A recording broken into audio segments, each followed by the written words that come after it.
자, 311페이지 가로 5번 한번 봅시다. 무슨 등기가 있어요? 유정등기.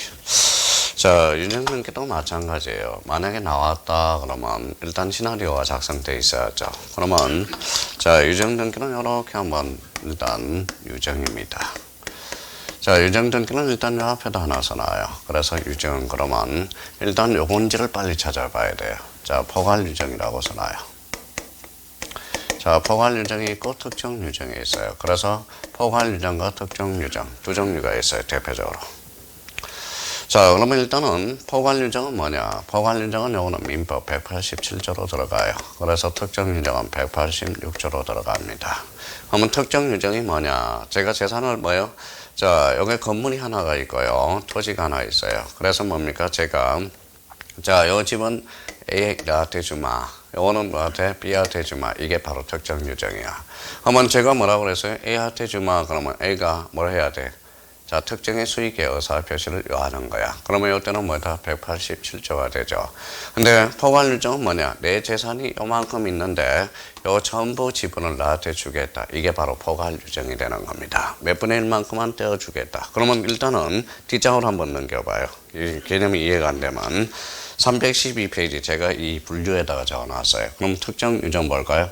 유정자의 적극적, 소극적 재산을 구체적으로 줄잖아요. 구체적으로 특정하여 유정하는 것. 이게 바로 대표적으로 특정 유정이 됩니다. 예를 들면 서울에 있는 아파트를 갑에게, 영월에 있는 임야를 을에게 유정한다. 이게 바로 특정 유정이야. 그러면 특정이 뭐예요? 구체적으로 특정했으니까 당사자 의사표시가 있어야죠. 그럼 결론적으로 특정 유정, 그래서 186조로 가는 거야. 자, 포괄유정은 유정자의 적극적, 소극적 공기, 상속재산 줄잖아요. 상속재산의 전부 또는 비율적 일부에 대해서 부분에 유정을 하는 거. 그래서 상속재산의 전부 또는 비율의 일부에 대해서. 그러면 포괄유정은 그러면 뭐하고 똑같아요? 상속의 의미하고 똑같아져. 그러면 유정자가 자기가 가지고 있는 재산의 전부 또는 3분의 1을 갑에게 유정한다. 이게 대표적인 무슨 유정이다? 포괄유정이 돼요. 그러면 다시 돌아와요. 자, 그러면 포괄유정은 그러면 결론적으로 몇 조로 봐죠? 187조. 등기 없이도 물권 변동이 발생하나 단 처분하려면 마라. 등기하라. 특정유정은 몇 조로 봐죠? 186조. 그러면 이 개념에서 우리가 이제 포괄유정은 187조예요. 특정유정은 186조를 잡아야 돼요. 그러면 U자 동그라미잖아요. 자, U. 그래서 U라는 걸 포인트 잡고 U를 3개를 적어봐요. 그래서 U. 그래서 U. 그래서 U. 요 U를 이제 해석해 들어가야 돼요. 자, 그러면 이제 U라는 것은 뭐냐? 첫 번째 이렇게 하나 써놔요. 바로 U1이라고 써놔요. 자, 요거는 이제 U1 집행자라고 하나 써놔요. 그래서 U1 집행자. 요거는 자, U1장이라고 써놔요. U1장.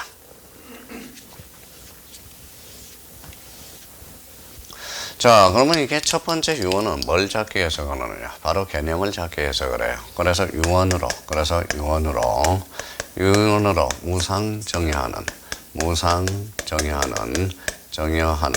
정의하는 상대방 없는 단독행위다. 이렇게 되는 거예요. 그래서 이제 요 U자를 동그라미 쳐놓고 요 정자를 동그라미 치면 돼요. 그래서 대표적으로 유증이라는 게 탄생하게 됩니다. 자, 1차 변호사는 요것도 조심해야 돼요. 상대방 없는 단독행위다. 요걸 이제 조심해야 되고요. 자, 유언집행자. 그러면 유언집행자는 어디에다 써먹어야 되나? 조심해야 돼요. 자, 유정을 하게 되면 유언집행자가 있고 받는 사람이 있어. 그래서 수정자라는 게 있어요. 수정자. 그러면 요 사람이 결론적으로 권리자가 되고, 요 사람이 의무자가 돼서 조심할 거는, 그래서 언제나 공동신청이야. 조심해야 돼요. 그러니까 결론적으로 포괄유정과 특정유정은 언제나 공동신청해야 해요. 조심해야 돼요. 그래서 간혹가다 자꾸 포괄유정은 단독신청해야 하고 특정유정은 공동신청해야 한다. 이러면 X가 됩니다. 조심해서 다뤄놔야 돼요. 그래서 요거 특히 언제나라는 말을 써줬어요. 언제나야. 그러니까 포괄유정이든 특정유정이든 불문하고 언제나 공동신청해야 한다라는 거. 요걸 한번 잡아두시고요. 자, 무슨 장이 있죠? 유언장이 있네. 유언장은 언제 써먹어야 되느냐? 요거 하나 써먹어야 돼. 왜 그렇게 써놔요? 자, 포괄수정자라고 써놔요. 포괄유정자. 자, 그러면 이렇게 써놔야 되겠네요. 수인의. 포괄 수정자. 자, 1인이 자기 지분에 대해서는 어떻게 될 거고, 전원 지분에 대해서는 어떻게 될 건가. 이게 이제 유언장을 써먹어야 돼. 자, 그러면 이제 여기도 자기 전원이 나오네. 자기 전원 나오네요. 자기 될까요, 안 될까요? 자기. 자, 그럼 봐봐요. 유언장에 수인의 포괄 수정자 1인이 봐봐, 자기 지분 나오잖아, 유언장에. 그러면 자기 지분도 등기할 수 있네. 요거는 전원 지분도 그래서 되는 거예요. 그래서 요 자기도 되고 전원도 되는 거야. 어디에 나와 있기 때문에? 유언장에 지분이 나와 있기 때문에.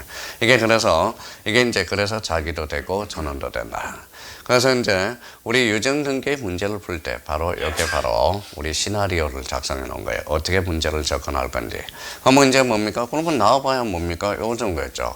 그러면 포괄 유정은 단독 신청해야 하고 특정 유정은 공동 신청해야 한다. X. 언제나 공동 신청이다. 포괄 유정은 등기해야 물건 변동이 발생한다. 어때? X. 포괄 유정은 등기 없이도 물건 변동이 발생하나 단 처분하려면 뭐하라? 등기하라. 그런 논리가 성립이 된다. 요거 자기 전원 조심해서 잘 달아놔야 돼요. 그래서 나름대로 그러면 여기에서 이제 그 내용들이 설명이 쫙 돼 있어요. 그러면 그 밑에 자 유정 등기 개념 정도를 한번 잡아두자. 밑에서 자 의 나와 있죠. 의. 자 정을 좀 드리기 위해서 그래요.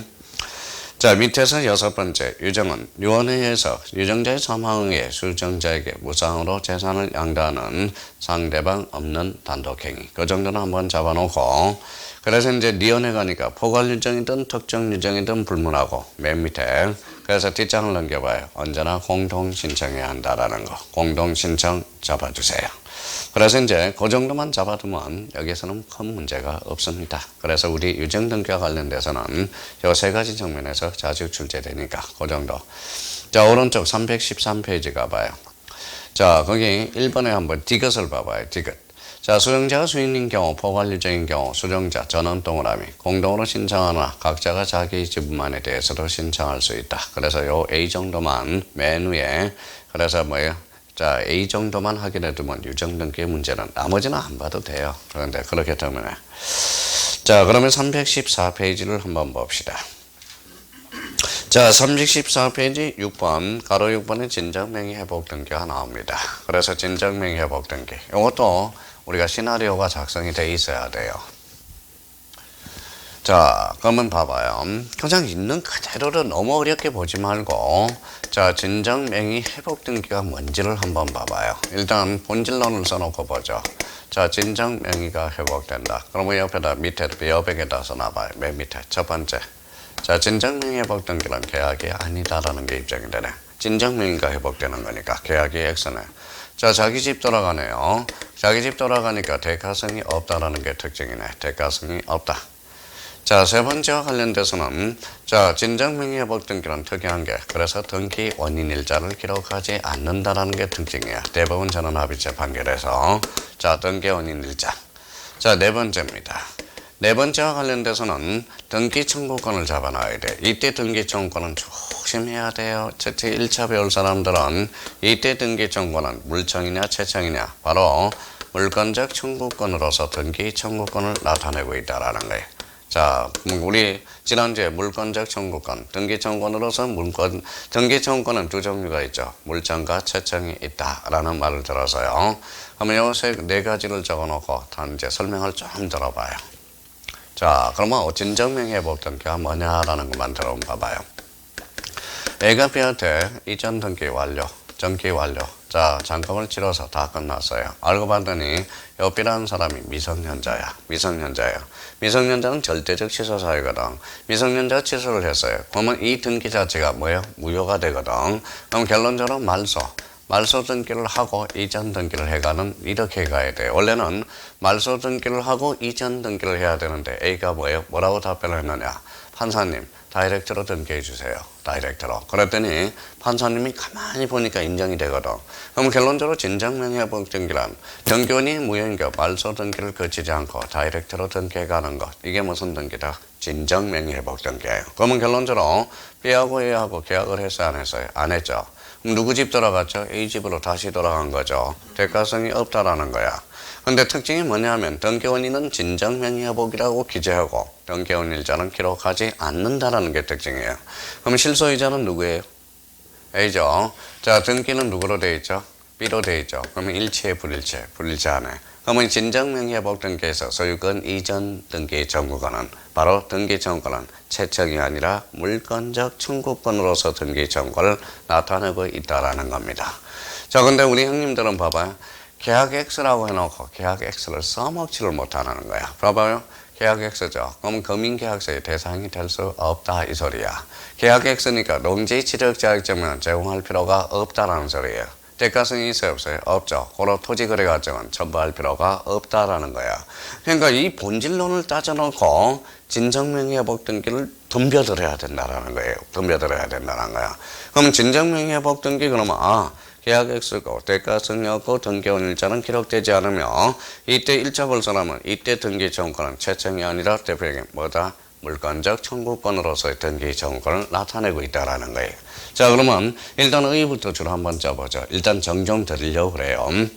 자, 315페이지 맨 위에 가봐요. 등기부상 등기 명인이 무권리자인 경우 진정한 소유자가 자기 명의로 등기를 회복하는 방법은 원칙적으로 무권리자 명의 등기를 말소하는 것이지만 거기서부터 줄잖아요.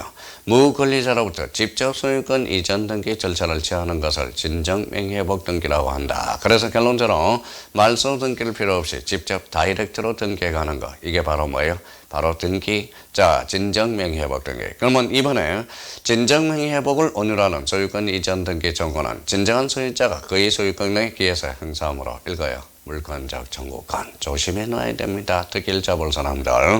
자, 팁이 하나 있어요. 팁 하나 동그라미잖아요.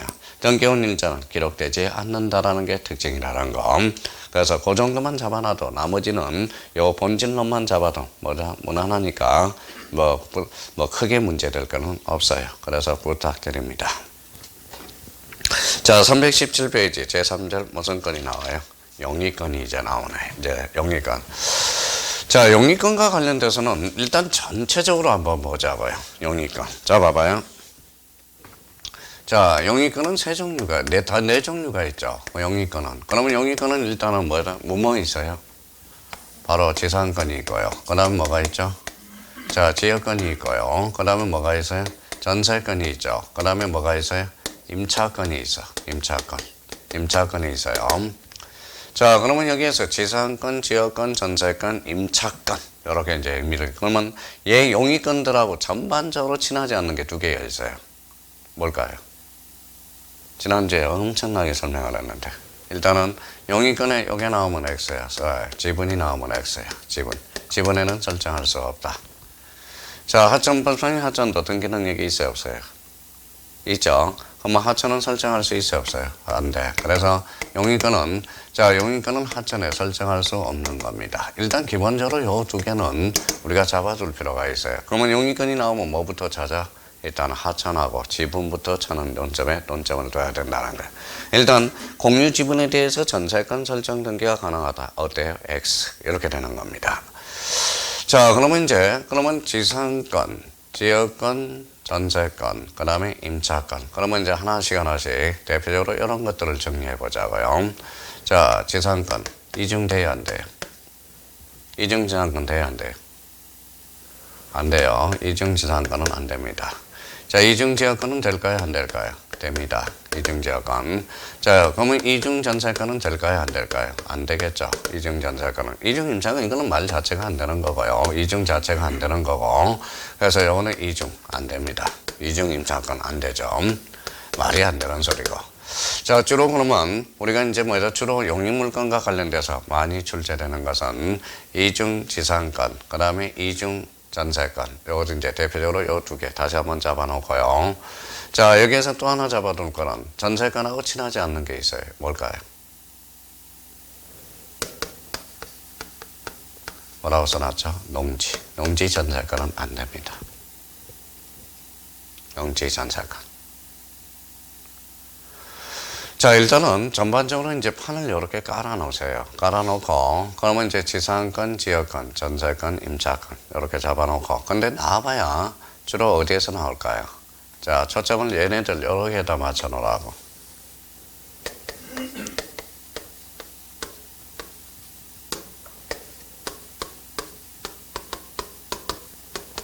라고 써놨죠. 필요적 기록사항에다 초점을 맞춰놔야 돼.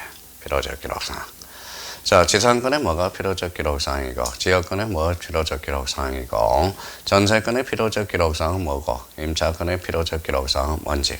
그래서, 자, 그러면 지상권, 지역권 많이 할 필요 없어요. 그러면 이런 측면에서 확인해두고, 그럼 직장을 한번 넘겨봐요. 저 뒤쪽에 가면 나와 있어. 한꺼번에 정리해둔 게 있습니다. 자, 몇 페이지로 가냐 하면, 자, 가봅시다. 자, 쭉 한번 넘겨봐요. 쭉 한번. 자, 몇 페이지냐면 353페이지에 나와 있어요.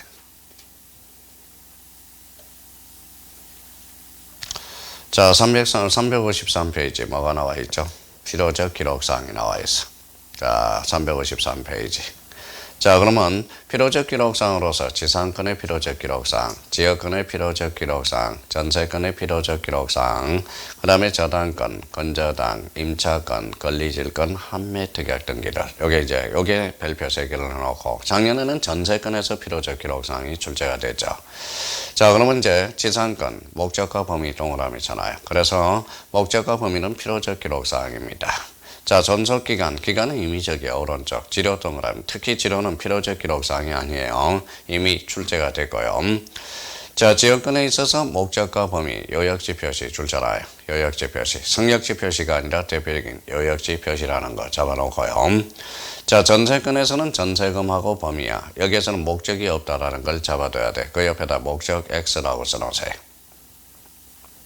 자, 저당권은 대표적으로 채권액, 채무자, 저당권의 목적인 소유권 이해의 경우, 그 다음에 그 권리의 표시. 그래서 채권액, 채무자, 그 다음에 저당권의 목적인 소유권 이해의 권리의 그 경우. 그러면 전세권이 목적이라면 전세권을 표시해줘야 돼. 하나 더 적어놔요. 공동담보의 표시라고 하나 적어놔요. 공동담보의 표시.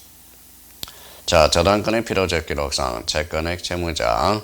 자, 저당권의 목적이 소유권 이의 경우 권리의 표시와 하나 공동담보의 표시. 대표적으로 객관식으로도 자주 출제될 수 있어요. 자, 건저당은 채권 최고액이에요. 줄쳐놓고. 자, 채무자가 채무자 줄쳐놓고 그 다음 점 찍고 등기 원인이 건저당 설정 계약이라는 뜻을 기록해야 돼. 그래서 건저당 설정 등기에서 필요적 기록사항 대표적으로 3개가 됩니다. 그거 한번 잡아두시고, 임차권은 차임이야. 줄쳐놓고 처분 능력 근한이 없는 자의 경우 그 뜻. 그래서 요새가 임차보증금이 아닙니다. 임차보증금은 오른쪽에 있어요. 임의적 기록상. 자, 권리질권은 저당권의 표시와 대표적으로 채권액, 채무자. 굳이 그 권리질권은 많이 출제되는 것은 아니니까. 그래서 저당권 표시 줄쳐놔봐요. 그럼 권리질권은 소유권이 아니에요. 아니죠. 권리질권은 대표적으로 부기등기라고 써놔요. 부기등기. 자, 한매특약은 아까 매수인이 지급한 대금과 비용 아까 했던 거네요. 그래서 여기에서 한 문제가 출제된다고 생각하시면 돼요. 작년에 한번 봅시다. 봐봐요. 전세금과 관련된 설명 중 옳은 거 틀린 거 봐봐요. 전세금은 기록하여야 된다. 맞네요. 전세금의 전속기간은, 전세권의 전속기간은 기록하여야 안 된다. 어때? X. 기간은 뭐예요? 임의적이라는 거야. 그래서 작년에 출제된 게 그거거든. 그러니까 여기에서 필요적 기록사항은 이 강론 파트에서 기본적으로 꼭 잡아놔야 된다는 겁니다. 그래서 요거 꼭 잡아두시고, 자, 그러면 다시 앞으로 돌아와요. 어디로 이제 돌아오냐면, 자, 그러면 317페이지로 다시 돌아와요. 자, 1번은 이제 지상권에 관한 등기. 자, 그러면 우리가 이제 찾아서 여행을 한번 더 잡아보자고요. 자, 뒷장을 한번 넘겨봐요. 자, 그러면, 자, 320페이지 있네요. 320페이지. 자, 320페이지 맨 밑에 봐봐요. 필요적 정보 내용, 필요적 기록사항이야. 그러면 거기 줄쳐놔요. 지상권의 설정의 목적과 지상권의 범위. 요게 이제 대표적으로 320페이지 필요적 정보. 거기 나와 있죠. 자, 확인해 놓으시고요. 자, 320페이지 맨 밑에 필요적 정보. 자, 그러면 이제 뒷장을 한번 넘겨봐요. 자, 그러면 구분지상권에 관한 등기에서 320페이지 2번이 있는데 323페이지 맨 위에 봐봐요. 지상권 설정의 목적과 특히 범위, 요 범위에서 지하 또는 공간의 상하의 범위, 요걸 줄쳐놓으세요. 상하의 범위, 구분지상권에 있어서 그거 한번 확인해 두시면 되고요. 자, 밑에 3번 읽어봐요. 3번에 지역권에 관한 등기 찾았어요? 자, 시간이 많으면 민법과 연결해서 전부 이야기할 수 있는데 325페이지 가봐요. 325페이지. 자, 필요적 정보 내용으로서 맨 위에 적어봐요. 1 줄잖아요. 지역권 설정의 목적. 그 다음에 2번에 범위. 3번은 요약지. 거기에 또 있네. 325페이지 맨 위에. 자, 맨 위에. 자, 지역권 설정의 목적과 2번의 범위와 그 다음에 3번의 성역지 표시가 아니라 요약지 표시. 자, 뒷장을 이제 한번 넘겨봅시다. 자, 그러면 대표적으로 이제 뭡니까? 거기 몇 페이지 갔냐면 327페이지 4번을 봐봐요. 자, 4번의 제목 일단 읽고 가야죠. 전세권에 관한 등기. 뭐가 어디에 있는지는 일단 확인하고 가셔야죠. 그러면 329페이지 가봐요. 자, 329페이지 가니까 필요적 정보가 나와. 필요적. 그래서 거기 1 줄잖아요. 전세금 또는 전전세금. 그 다음에 2번에 범위. 자, 근데 목적은 필요적 기록사항이 아니라는 걸 밑에다 써놔요. 목적 X. 조심해야 돼요. 목적은 X다. 자, 그 다음에 이제 뭡니까? 나머지는 뭐 그렇게 큰 문제가 없고요. 자, 332페이지로 가봐요. 자, 5번에 임차권에 관한 등기 줄잖아요. 그러면 필요적 정보 내용으로 일단 가봅니다. 그래서 333페이지, 그게 중간에 봐봐요. 333페이지 중간에 1. 필요적 정보 내용 찾았네. 기억 읽어봐요. 차임. 2번은 처분 능력 또는 권한이 없는 자의 뜻. 요 두 개 정도만 확인해 두시면 됩니다. 그러니까 강론 파트는 그렇게 큰 어려움이 없어요. 일단 시험을 풀기 위해서는 필요적 정보 내용에 대해서 초점을 맞춰 놓으셔야 된다라는 거. 자, 뒷장을 한번 넘겨봐요. 자, 337페이지에 제4절 담보권에 관한 등기가 있어요. 담보권. 자, 담보권과 관련돼서는 여기 한번 봐봐요. 대표적으로 이제 담보권은 크게 이제 봐요.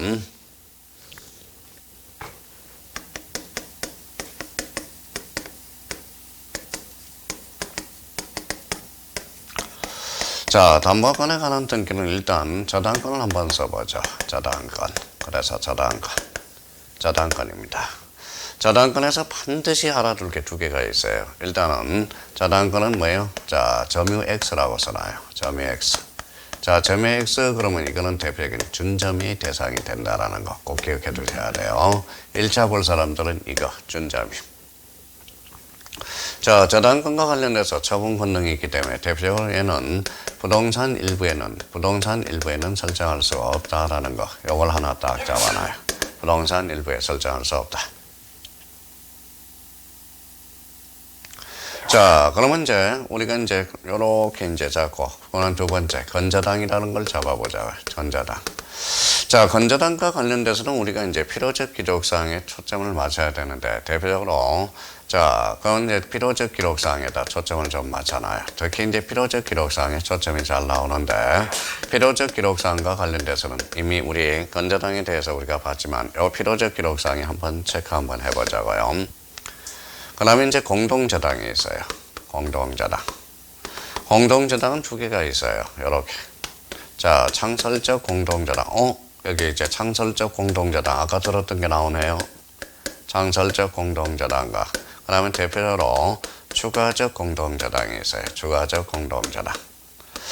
자, 그러면 공동저당과 관련돼서 창설적 공동저당은 요거는 뭐다? A적으로 합병이 가능하다. 합병 가능이라고 써놔요. 아까 합병 가능. 이게 이제 자주 출제되고요. 자, 추가적 공동저당에서 뜻의 등기. 이 뜻에 들어가면 추가적 공동저당은 대표적인 직권 등기가 논점이 됩니다. 나와봐요. 이런 애들이야. 자, 그러면 이렇게 묶어서 몇 개 이상? 5개 이상이에요. 5개 이상. 그러면 공동담보 목록이 5개 이상이다. 그러면 5개, 부동산이 5개 이상이면 우리가 공동담보 목록을 첨부해 준다라는 거. 공동담보 목록을 첨부해 줘요. 이거는 누가 첨부해 준다고 그랬어요? 누가 작성해 준다고 그랬죠? 이미 배웠는데 또 다 까먹었다. 자, 등기관. 그래서 등기관이 작성해 줍니다. 몇 개 이상이다? 5개 이상이다.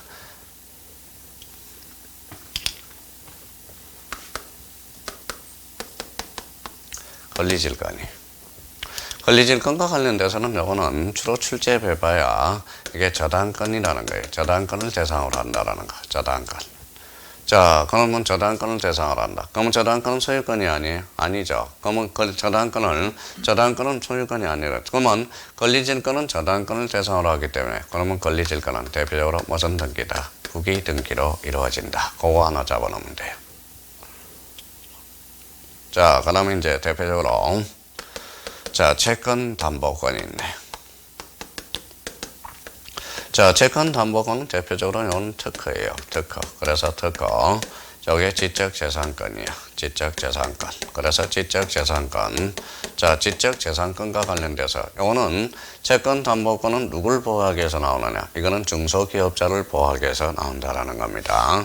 그래서 이거는 두 개 측면에서만 알아두면 돼. 채권 담보권은 자, 그럼 부기 등기로 이루어진다라는 거 하나 잡아놓고요.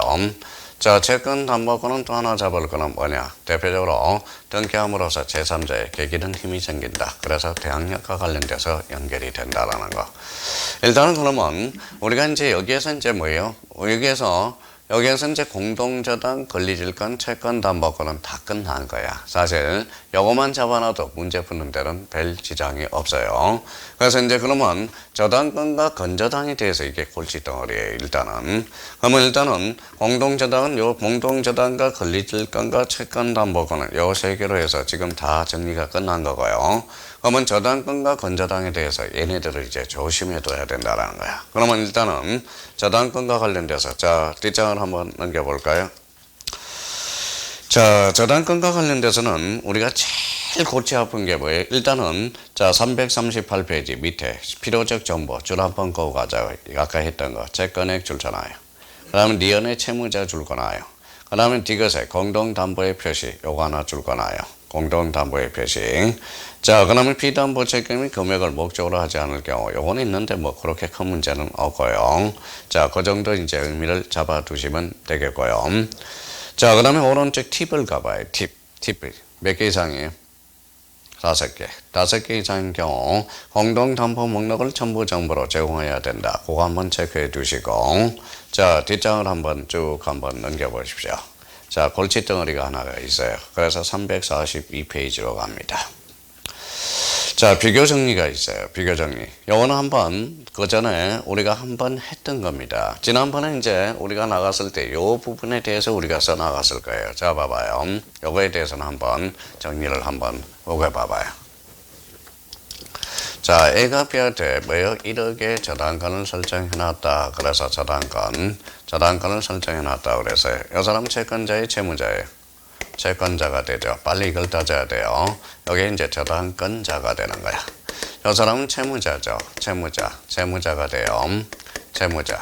이 사람은 뭐예요? 대표적으로 저당권 설정자가 돼. 설정자. 이거는 이제 머릿속에 완전히 박아야 돼요. 자, 채권자가 바뀌었다. 주체의 변경으로서 이때는 저당권 이전 등기가 되는 거야. 조심해야 돼요.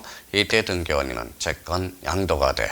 그러면 채무자가 바뀌었다. 채무자가 바뀌면 A에서 D로 바뀌었다. 이때는 뭐예요? 저당권 변경 등기로서 채무 인수가 된다고. 그러면 거기 한번 봐봐요. 정리해놨어요.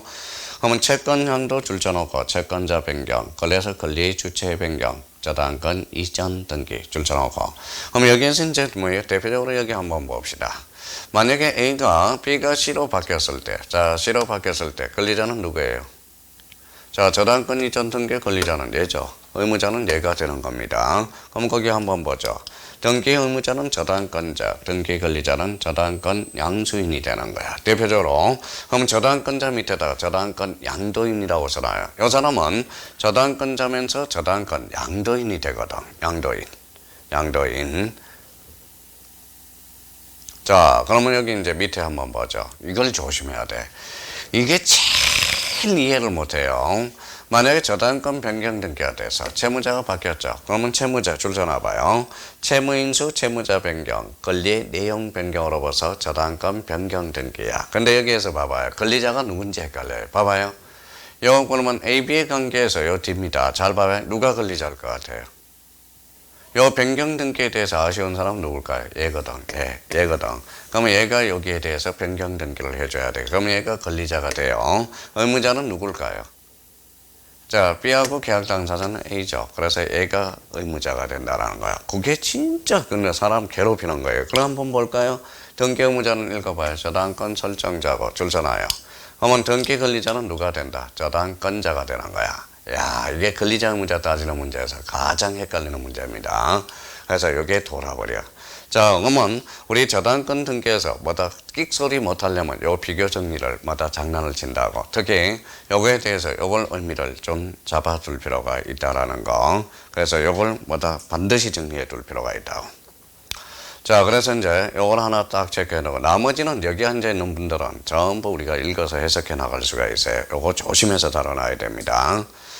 자, 그 다음에 7번 한강편 전화봐요. 무슨 정당이죠? 공동저당이 나오네. 그럼 오른쪽 가서 창설적 공동저당 줄 전화봐요. 창설적 공동저당은 뭐 대표적으로 거기 합병이 가능하다는 게 하나의 논점이 되고, 그래서 합병이 가능하다. 합병 가능. 요거 이제 논점이 되고, 그 다음에 이번에 추가적 공동저당은 대표적인 직권 등기라는 거, 그걸 특히 조심해서 살려서 읽어두시면 됩니다. 그래서 창설적 공동저당, A적으로 합병 가능, 올해 출제 예상이 되는 부고, 그럼 추가적 공동저당 대표적인 무슨 등기로? 직권 등기로 이루어진다는 거, 그걸 그렇게 써놓고 한번 논점을 잡아나가면 됩니다.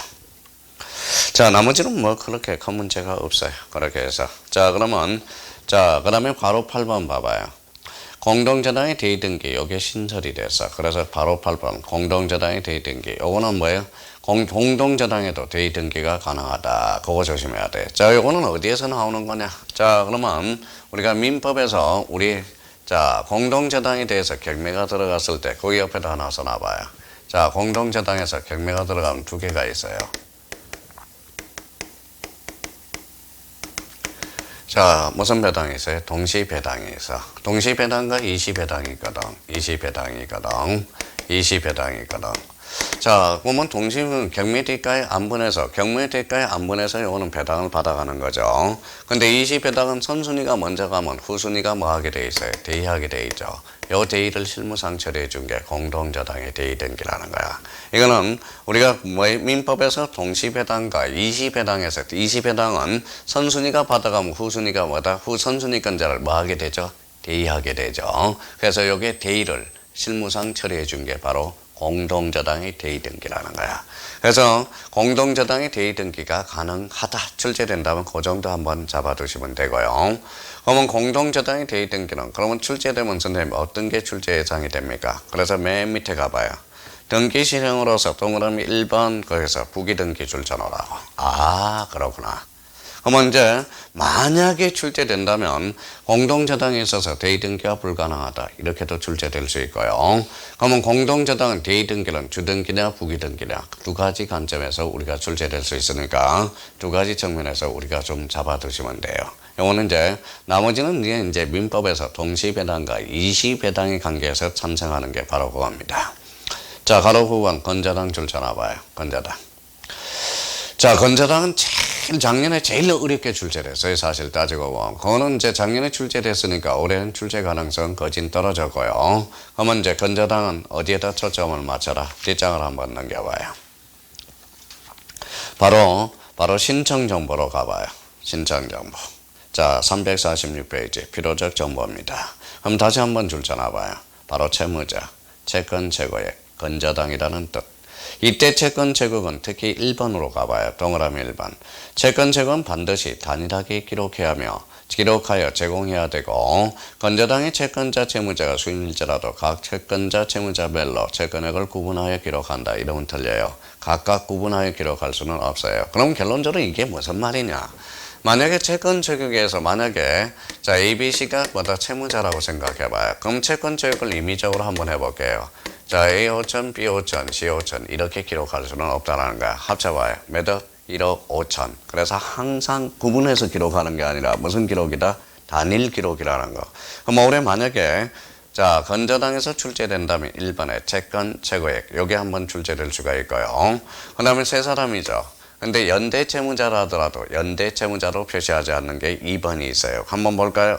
채무자가 수인인 경우 채무자가 연대 채무자더라도 단순히 뭘로 표시한다? 채무자로 표시한다. 그러면 연대 채무자 A, 연대 채무자 B, 연대 채무자 C로 표시되지 않아요. 뭘로 표시된다? 채무자 A, 채무자 B, 채무자 C. 그래서 요 1번하고 특히 2번을 올해 살려놓으시라는 거. 근데 나머지에 대해서 그나마 제일 어려운 게 작년에 출제돼서 건자당은 한숨 났습니다. 그래서 작년에 겁나게 열심히 뭐다 했거든. 그거는 뭐 나중에 이제 문제풀이할 때 보면 되고요. 그래서 급한 불은 그 두 개. 올해 출제 예상이 되는 거는. 자, 그러면 이제 348페이지로 가봐요. 자, 348페이지 가니까 2번 읽어봐요. 뭐라고 써놨죠? 건사당 건부 채권에 대한 질권에 대한 듣기. 무슨 질권이라고 써놨죠? 권리질권. 그래서 그게 팁을 동그라미잖아요. 권리질권의 목적이 될 수 있는 권리는 저당권뿐이라는 거. 요거 하나 잡아놔요. 그럼 저당권은 소유권이다 아니다. 소유권이 아님으로써 대표적으로 뭐다? 주등기, 부기등기. 부기등기로 이루어진다라는 거. 그걸 잡아야 돼. 그래서 가로 3번의 오른쪽 체크예요. 가로 3번의 등기 실행으로서 특히 1번의 부기등기. 요걸 잡아놓으라는 거야. 부기등기. 그래서 권리질권은 나와봐요. 그 정도 수준입니다. 자, 3번에 이제 채권 담보권에 관한 등기. 제목과 나요. 채권 담보권. 이게 대표적으로 이제 나오게 되면 채권 담보권은 등기가 되느냐 안 되느냐. 요 정도 수준일 겁니다. 혹시 더 나오게 된다면 뒷장을 한번 넘겨봐요. 자, 그래서 자 350페이지 맨 밑에 줄가 나요. 자, 이번에 채권 담보의 목적이 된 건자당의 무슨 등기로? 부기등기로. 그래서 요 정도 부기등기로. 그래서 그 정도. 나머지는 안 봐도 좋습니다. 그렇게 이제 잡아두면 돼요. 자, 그러면 이제 자 353페이지로 갑니다. 자, 353페이지 제5절 뭐에 관한 등기가 있죠? 신탁에 관한 등기가 있어. 자, 그러면 자, 그 옆에다 이렇게 한번 써봐요. 자, 신탁 등기를 해결하기 위해서는 요 그림이 필요해요. 자, 그러면 이렇게 하나 써놔봐요. 자, A가 B한테 소유권 이전 등기를 해줬어요. B한테.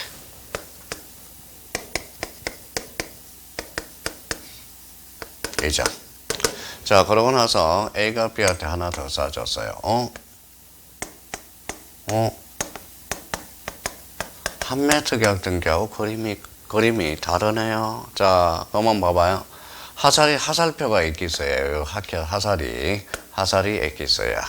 그러면 이 사람은 이제 제목을 불러보죠. 이 사람은 이탁자, 제목 이탁자. 이름이 이 사람이 수탁자가 돼. 그래서 이탁자, 수탁자의 관계가 형성이 되고 있어요.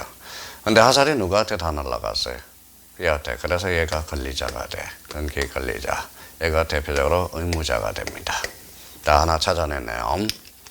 자, 그림 속에서 한번 보자고요. 하살이 몇 개예요? 2개. 그래서 동시신청이네. 그래서 동시신청 사유가 발생하네요. 동시신청. 자, 그럼 하살 방향이 같아 달라요? 같죠? 그래서 동일한 신청 정보네. 그래서 동일한 신청 정보. 동일한 신청 정보. 동일하네. 자, 그러면 동일하죠. 동일하니까 뭐예요? 결론적으로 일괄 신청이 가능하다. 이렇게 떨어지는 거예요. 일괄 신청 가능. 이 그림과 관련돼서는 그러면 그림과 관련돼서는 대표적으로 3개가 떨어지네. 동시 신청, 동일한 신청 정보. 아까 한매특약 등기는 동일한이 아니라 별개의 신청 정보였죠. 일괄 신청이 가능, 불가능. 아까는 불가능, 여기는 가능. 이렇게 이제 떨어지네. 자, 그렇다면 신탁등기도 신탁등기함으로써 제3자가 보거든. 그래서 신탁등기도 함으로써 대표적인 대항력과 관련돼서 연결이 되고요. 그러면 결론적으로 우리 한매특약등기하고 공통점은 동시신청이며 대항력이 발생한다. 그거는 가정 지문이 되네요.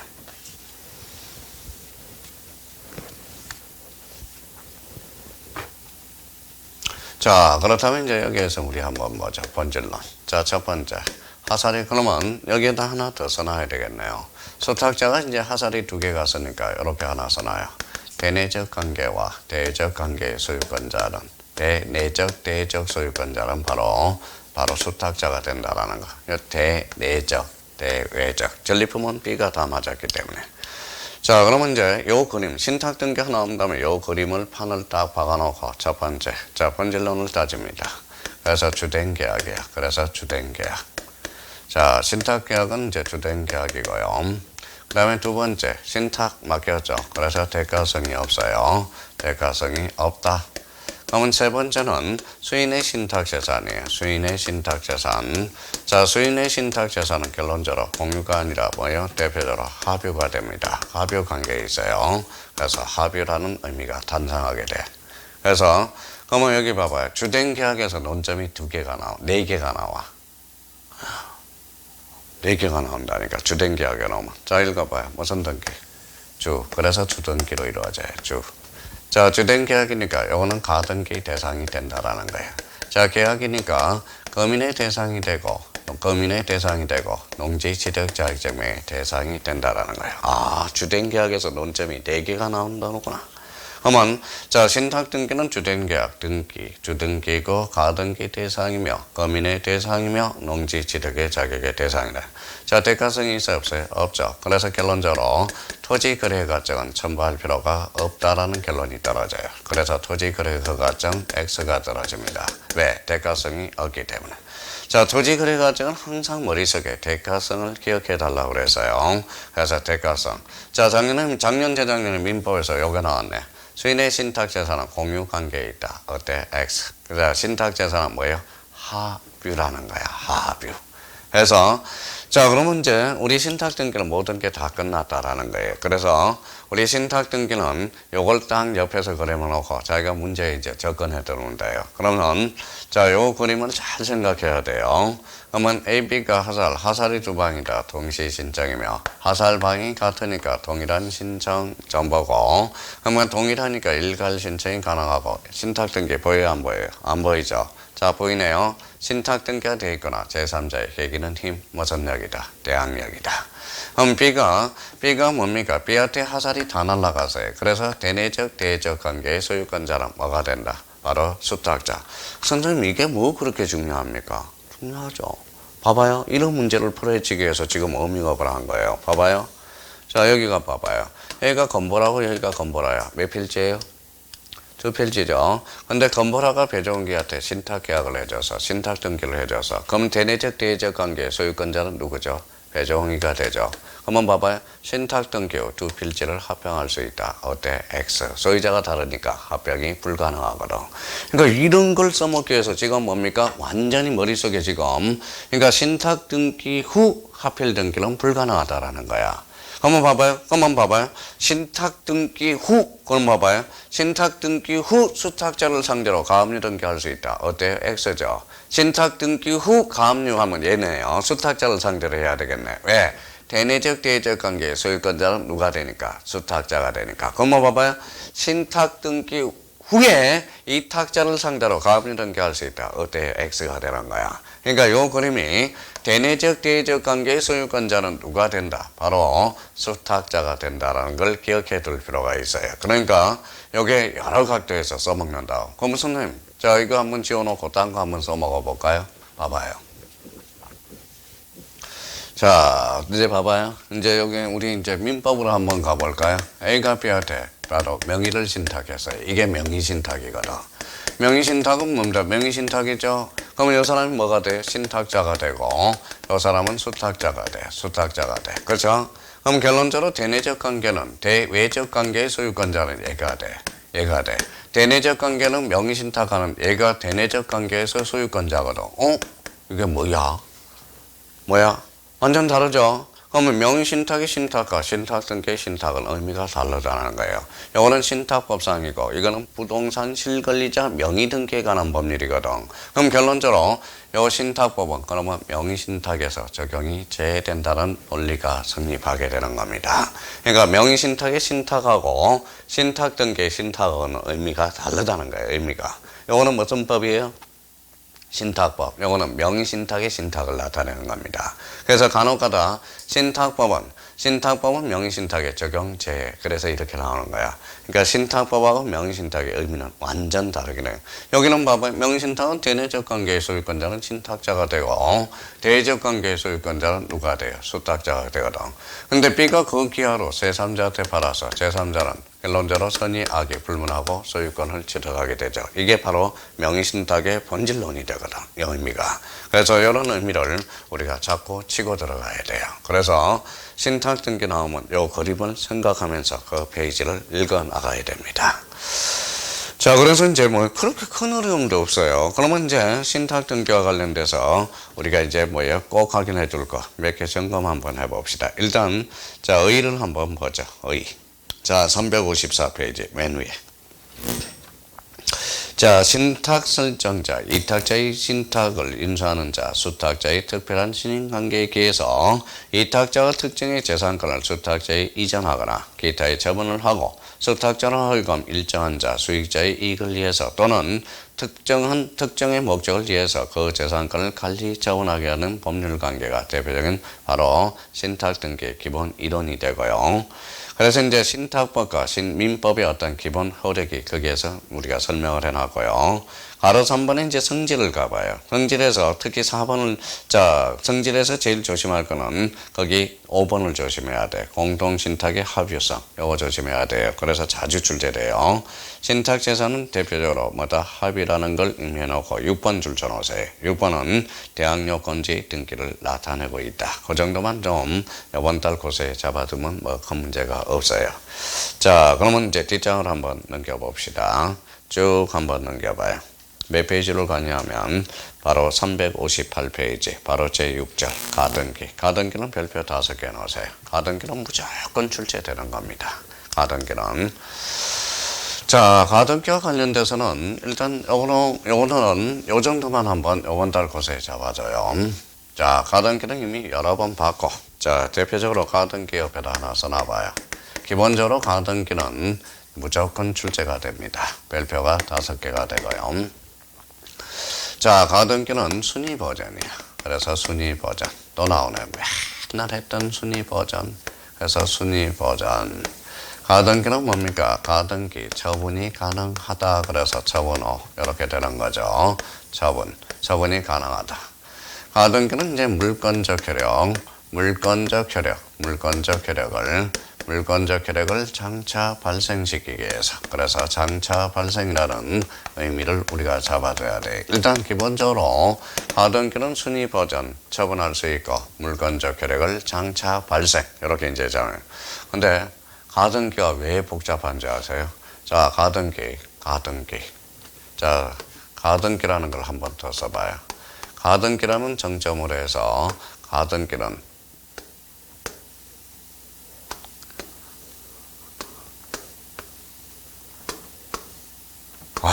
가등기가 이렇게 어려워. 봐봐요. 가등기를 정점으로 해서 가등기는 몇 개를 생각해야 되느냐? 무려 8개를 생각해야 돼. 그래서 그 8개를 생각해. 가등기가 순간적으로. 이러니 우리 형님, 누님들이 가등기만 나오면 눈이 핑핑 돌아가는 거예요. 핑핑 돌아가는 거.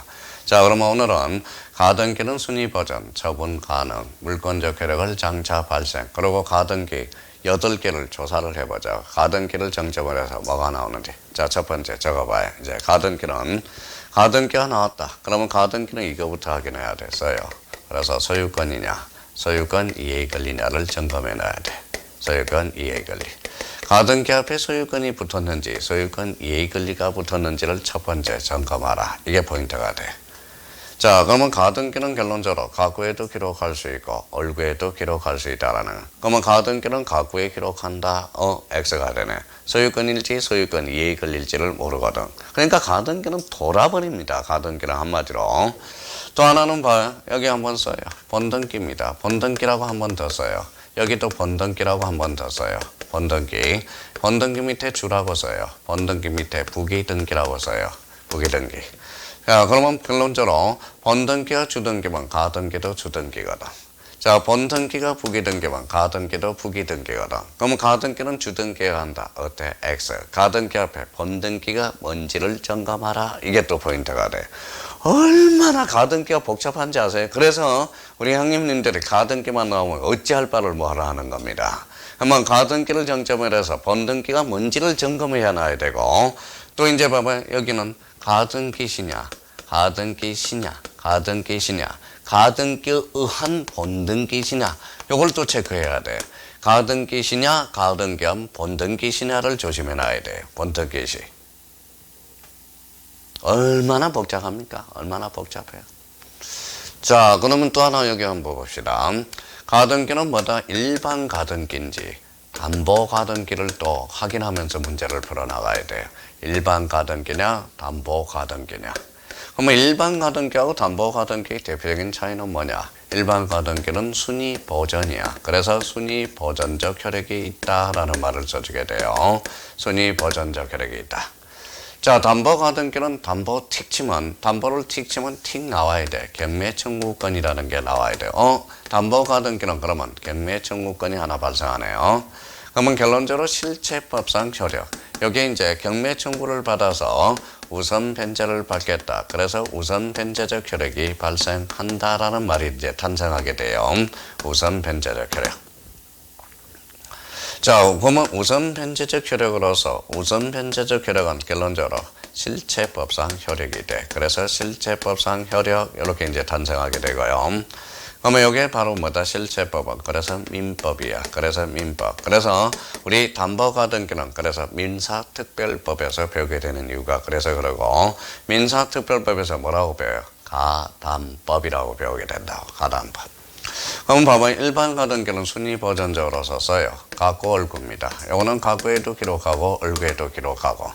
요거 담보 가등기는 가구에만 기록합니다. 요거는 바로 소유권 이전 법리가 되기 때문에 그래. 그래서 가구 조심해 놔야 돼요. 그래서 그러면 일반적으로 그러면 여기에 가구, 여기에 가구. 가구에 기록된 것은 일반 가등기인지 담보 가등기인지 구별력이 떨어져. 그럼 전화를 걸어봐야 돼. 따르릉. 여보세요. 그게 일반 가등기입니까? 담보 가등기입니까? 그러면 주인이 가등기다 그러면 가등기, 담보 가등기다 그러면 담보 가등기가 돼. 등기원인으로서는 구별력이 떨어지는. 그래서 우리 판례는 실체 관계를 따져보자라는 게 판례의 태도예요. 근데 여기는 뭐가 있죠? 얼구가 있죠. 그럼 얼구에 적혀 있는 것은 일반 가등기, 담보 가등기. 일반 가등기야. 개망신 당하지 말고요. 또 나중에 자 그러면 얼굴에 적혀 있는 거 일반 가등기, 담보 가등기 전화하면 개망신이라는 거예요. 개망신이. 자 그러면 요거 또 하나 적어놔요. 마무리해요. 일반 가등기는 명의신탁의 대상이 되는 거야. 명의신탁 대상.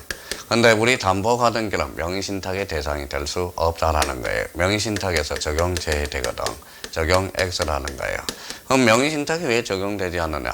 담보 가등기는 소유권이 이전되는 거거든. 그러면 만약에 명의가 이전되는데 명의신탁의 대상이 된다면 가등기 담보에 관한 법리를 배울 필요가 없거든. 그래서 담보 가등기는 명의신탁에 뭐다 적용이 제외된다는 논리가 자연스럽게 성립이 된다고. 그러니까 얼마나 복잡합니까? 이게 가등기. 그러니까 만약에 책을 읽을 때 요건 이제 뭐다 가등기 부분을 읽을 때 가등기를 정점을 해서 요걸 생각하면서 책을 읽어야 돼. 바로 봐요.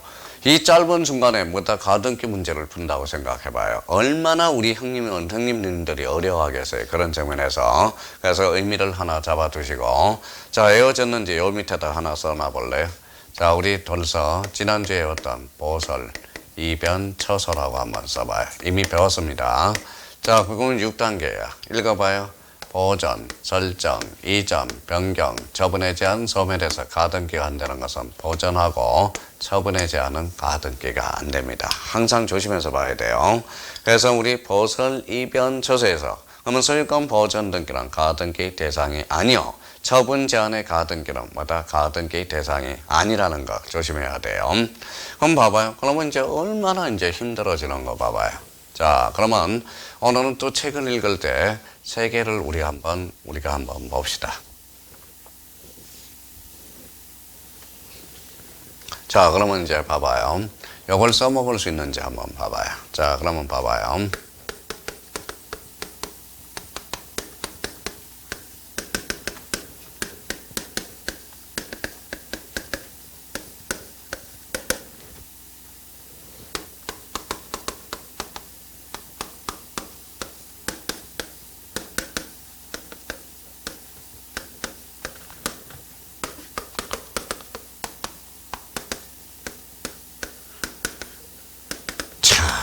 요 세 개 지면 돌아버려요.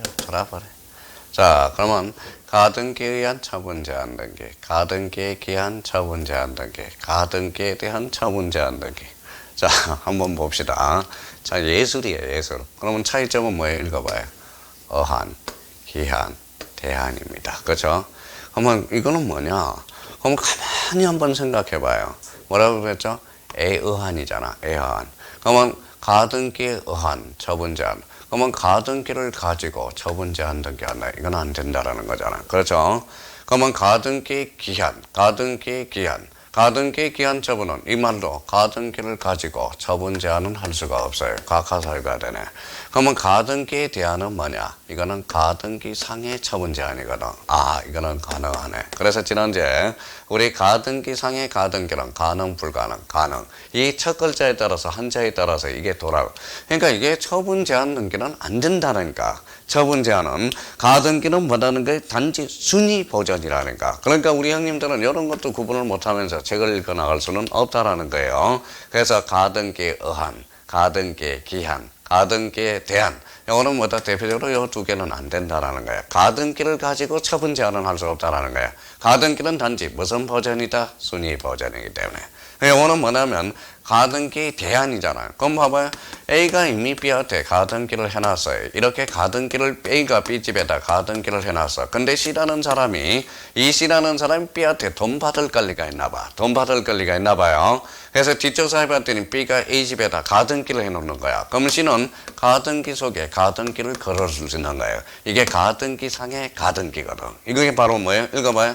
가등기에 대한, 그러면 가등기 상의 처분 제한은 언제든지 걸 수 있다라는 거야. 그러니까 요 세 개를 우리가 뭐예요?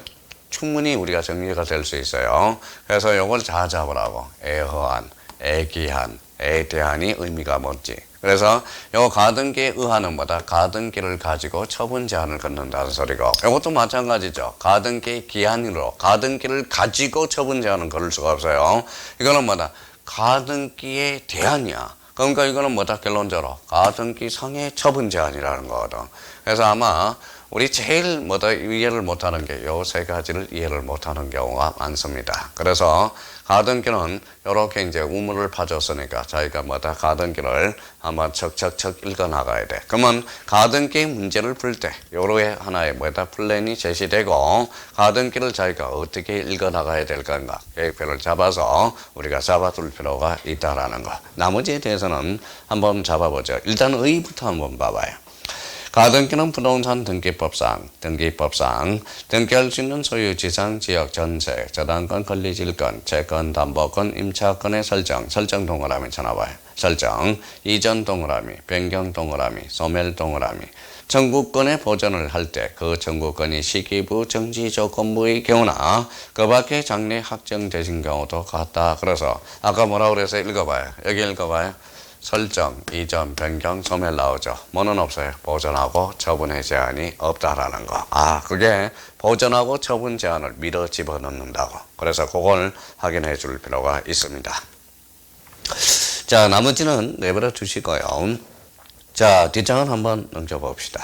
자, 오늘 이제 마지막 테마가 하나가 있어요.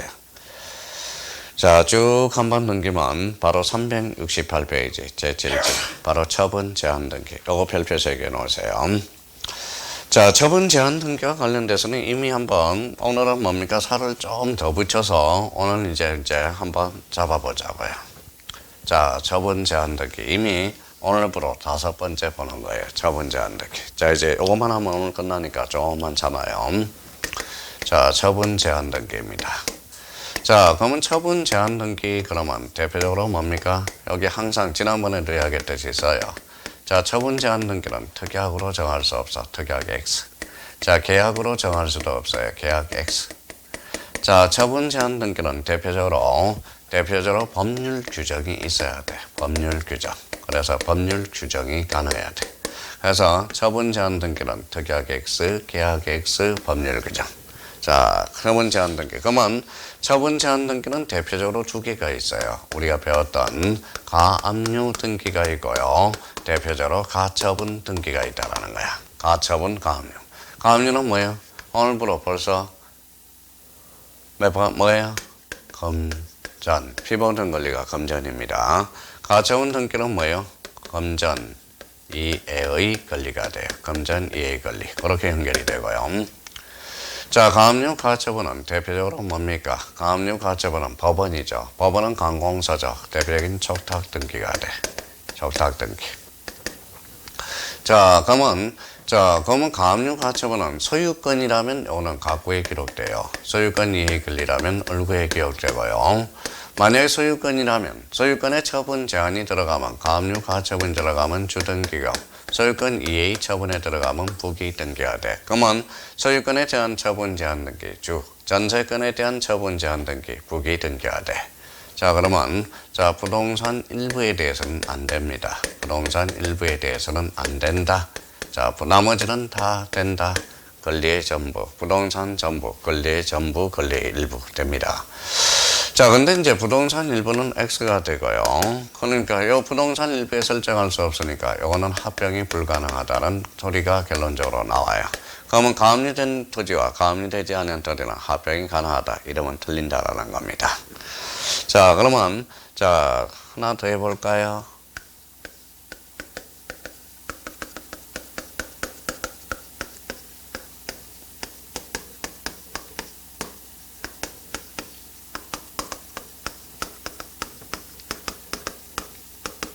요 지문을 써봐요. 가처분 등기 후에 소유권 이전 등기는 가능하다. 어떨까요?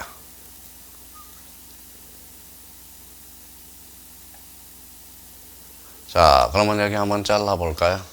가처분 등기 후입니다. 자, 가예요. 가라는 것은 아직까지 확정 판결이 아니거든. 가처분 등기 후에 소유권 이전 등기는 당연히 가능하죠. 근데 가처분 권리자가 이제 승소 판결을 받았을 때 이게 이제 등기 처리 문제가 달라져요. 그걸 오늘 설명해야 되는데 그걸 설명을 못해요. 상당히 어렵습니다. 그게 이제 나중에 설명이 돼요. 일단은 가처분 등기에 소유권 이전 등기는 가능하다라는 거야. 그러면 결론적으로 아직까지 확정 판결이 아니기 때문에 가능하다라는 거야. 그런데 만약에 가처분 권리자가 승소 판결을 받았을 때 등기 처리 문제가 달라져. 그게 이제 그러면 하나만 외워두세요. 그러면 이렇게 외워두면 좋아요. 이해할 거면. 그러면 가처분 등기 후, 그러면 당해 가처분만, 이 당해 가처분 등기만 당해 가처분 등기만 요거는 직권이야. 그래서 직권으로 이루어져요. 그러면 나머지는 전부 신청으로 이루어져. 아, 그렇구나. 그래서 이제 요렇게 해놓은 게 가장 좋아. 나중에 이게 지금 이해를 시켜주려면 충분한데, 그러니까 당해 가처분만, 가처분 권리자가 승소 판결을 받았을 때 가기가 가처분 등기, 그 당해 가처분만 직권이고 판결서로 나머지는 단독 신청으로 이루어진다고. 그래서 신청으로 이루어진다라는 거야. 그래서 이걸 나중에 읽어봐요. 뭐라고 써놨죠? 그래서 당직이라고 나중에 해요. 당해 가처분만 직권 말소. 그래서 우리가 이제 나중에 이제 객관식 물 때 현직, 요직, 당직이라고 배워. 당직.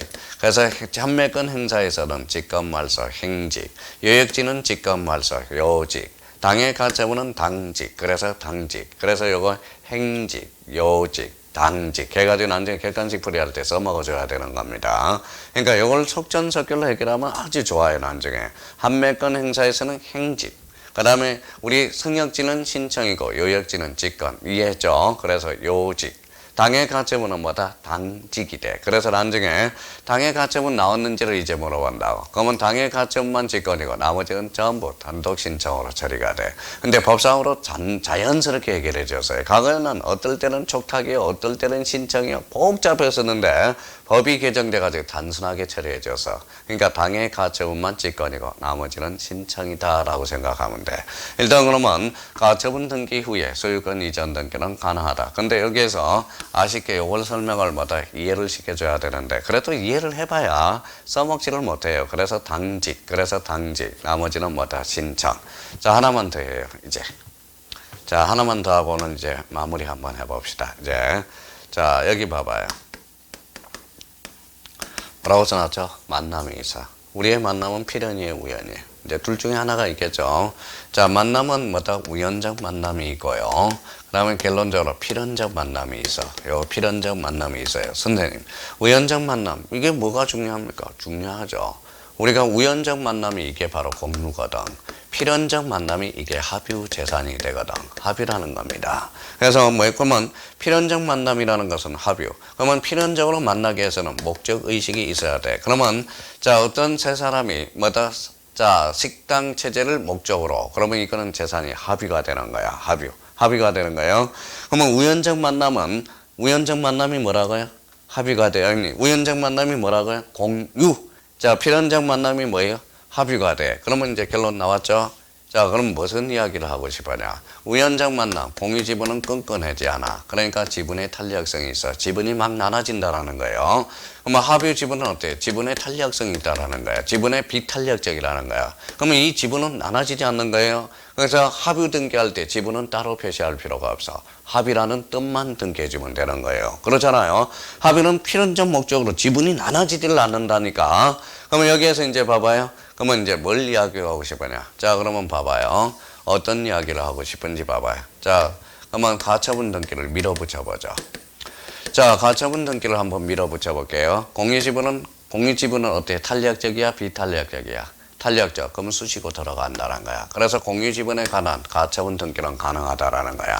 근데 합유지분은 수시고 들어갈 수 없어. 지분이 나눠지지 않으니까. 그러면 결론적으로 그러면 합유지분에 대한 가처분 등기, 처분 제한 등기는 할 수가 없다라는 거야. 그래서 우리 문제를 풀 때 공유지분인지 합유지분인지 특히 처분 제한 등기는 이걸 확인하는 게 또 포인트가 될 수 있다라는 거예요. 그러니까 우리가 이제 공유지분이야. 그러면 이렇게 나와. 공유지분에 대해서 가처분 등기는 불가능하다. 틀리는 거예요. 공유지분은 나눠지잖아. 지분 자체가. 그러니까 공유지분에 대해서는 가처분 등기, 가압류, 처분 제한 등기가 들어갈 수 있어요. 근데 합유지분은 어때? 필연적 만남으로서 지분이 나눠지질 않아. 그러니까 결론적으로 합유지분에 대해서 처분 제한은 들어갈 수가 없다라는 거. 근데 특히 처분 제한 등기와 관련돼서 지분이 나올 때 특히 무슨 지분을 봐라? 공유 지분과 합유 지분에 대해서 반드시 우리가 보셔야 돼요. 자, 그러면 이제 오늘 마무리 한번 해봅시다. 자, 이제 봐봐요. 자, 문제가 여기에서 다 나올 만큼은 다 나왔어. 자, 그러면 봐봐요. 가처분 등기는 특약으로 정할 수 있다. 어때? X. 가처분 등기는 계약으로 정할 수 있다. 어때? X. 가처분 등기는 반드시 뭐가 있어야 돼? 법률의 근거가 있어야 돼. 지문이 만들어지죠. 가처분 등기는 청구 금액을 표시한다. 어때? X. 가처분 등기는 청구 금액을 표시할 필요가 없어. 청구 금액은 어디에서만 나타난다? 가압류 등기에서만 나타난다라는 거. 자, 그러면 가압류 가처분은 신청해야 한다. 어때? X. 그러면 가압류 등기는 가구에만 기록한다. 어때? X. 가구도 기록할 수 있고 얼구도 기록할 수 있다라는 거야. 소유권이라면 가구고 소유권 이해 권리라면 얼구가 되고요. 만약 소유권에 처분 제한이 들어가면 주등기요. 소유권 이해 처분이 들어가면 무슨 등기다? 부기등기야. 그럼 부동산 일부에 대해서 가처분 등기는 할 수 없어요. 처분 제한은 안 돼요. 그럼 결론적으로 합병이 불가능하다는 소리고. 자, 그러면 다시 한번 바꿔보죠. 가처분 등기 후 지상권 설정 등기 가능 불가능? 가능. 왜? 아직 확정 판결이 아니니까. 그러면 만약에 가처분 권리자가 성서 판결을 받았다. 무슨 처분? 당해 가처분만 직권이고 나머지는 신청. 요걸 그냥 기억을 딱 뜯어먹으면 돼요. 그래서 아까 뭐예요? 요직, 행직, 당직. 그래서 당직에 올 때 당해 가처분만 직권, 나머지는 신청. 이렇게 이제 응용을 해 먹어야 됩니다. 그러면 결론적으로 이제 만남입니다. 그러면 만남은 우연적 만남이 있고 필연적 만남이 있어. 그러면 우연적 만남은 결론적으로 공유예요. 공유 지분에 대해서는 나눠질 수 있으니까 가처분 들어갈 수 있죠. 근데 필연적 만남, 합의 지분에 대해서는 지분의 탄력성이 없으므로 각자 처분할 수가 없거든. 이때 지분은 무슨 동의가 필요하다? 그래서 전원 동의가 필요하게 되는 겁니다. 그래서 만약에 이렇게 나오면 틀려요. 합의 등기에서 합의라는 뜻과 지분을 반드시 표시한다. 어때? X. 합의라는 등기에서는 지분을 따로 표시할 필요가 없습니다. 뭐만 표시하면 되죠? 합의라는 등기만 해주면 된다라는 거. 의미를 좀 잡아두시고요. 그래서 오늘 목표는 여기까지였습니다. 오늘 예상은 자, 예상외로 저는 11시까지 잡았는데, 나름대로 그렇게 큰 문제는 없었어요. 그러면 거기 이제 368페이지 줄 한번 끄고 오늘 헤어져야 되겠네요.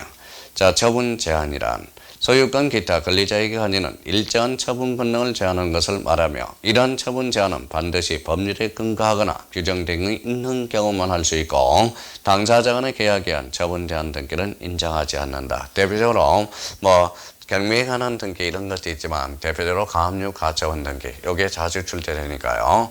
요 가압류 가처분 등기는 올해 출제 준비를 갖추고 있으니까 잘 정리해 줄 필요가 있어요. 올해 문제가 이걸 거예요. 만약에 출제되면 가압류와 가처분 등기에 관련된 설명 중 옳은 것 틀린 것 그게 이제 올해 출제 예상이 되니까 대표적으로 그 정도 정리해주면 오늘 목표는 달성한 겁니다. 하여튼 오늘 나름대로 잘 따라와서 고맙고요. 오늘 목표가 11시까지였는데 20분 일찍 끝나잖아요. 자, 그러면 우리가 이제 요번 달은 아마 요번 코스는 좀 쉬고요. 5, 6월 달에 아마 다시 한번 재입성을 같이 하게 만나게 되고, 그러니까 굳이 보려면 자, 1차, 2차를 같이 하는 사람들은 1차를 좀 위주로 하고요. 2차 공부에서 중개사법은 좀 초점을 맞추고, 우리 공시법령은 우리가 이제 뭐예요? 까먹을 만하면 동영상 한번 들어두는 게 이게 좋지 않을까 생각해요. 일단 1차가 먼저 돼야 2차를 뭐예요? 점수의 폭이 있으니까. 일단은 초점은 5, 6월 달까지는 1차에 먼저 하라. 오히려 이렇게 된 게 잘 될 수가 있어요. 왜냐하면, 자, 3, 4월 달에 뭐예요? 2차 수업전이라고 1차가 등한시 되는 단계에 있을 거예요. 그러니까 3, 4월 달에는 1차 열심히 하고 계시고, 그러니까 5, 6월 달에 그때 이제 뭐예요? 2차를 우리가 또다시 같이 결합하면 될 것 같아요. 하여튼 뭐 오늘까지 끝까지 들어줘서 감사드리고요. 하여튼 건강한 모습으로 5월 달에 뵙도록 하겠습니다. 그때는 어디에서 봐요? 저쪽에서 봅니다. 그래서 하여튼 오늘 고생 많았고요. 하여튼 2달 동안 일어나 저러나 하여튼 끝까지 나와주셔서 고맙고요. 하여튼 건강히들 잘 계시고 다음 달 곳에 뵙도록 하겠습니다. 감사합니다. 안녕히 계십시오. 고생하셨습니다.